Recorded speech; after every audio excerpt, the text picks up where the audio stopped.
Bonjour à tous. Mamie Annie vous parle aujourd'hui sur le chrétien et la souffrance. Le chrétien ne subit pas la souffrance. Le chrétien assume. La souffrance n'a pas autorité sur le chrétien, car au-delà de la mort, le chrétien voit la résurrection. La souffrance devient une grâce pour l'enfant de Dieu. Dieu a mis dans le cœur de chaque croyant la force de résister.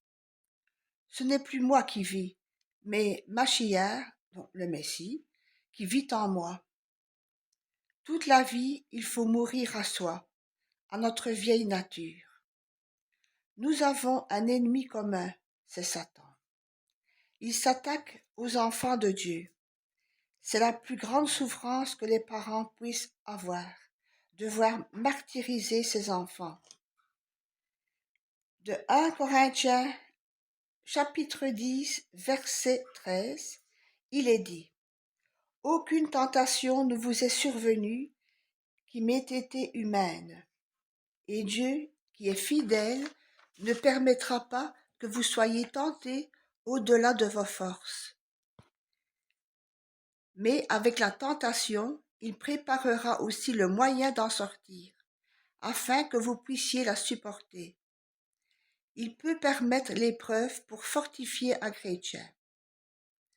Romains chapitre 8, verset 28, il est dit: nous savons du reste que toute chose concourt au bien de ceux qui aiment Dieu, de ceux qui sont appelés selon son dessein. Exemple, avec un arbre planté seul à tout vent et un autre planté à l'abri, les racines du premier seront plus longues et plus profondes. Maintenant, le combat de l'apôtre. Je me réjouis maintenant dans mes souffrances, pour vous, et ce qui manque aux souffrances de Machiaï, je l'achève en ma chair, pour son corps qui est l'Église. Colossiens, chapitre 1, verset 24.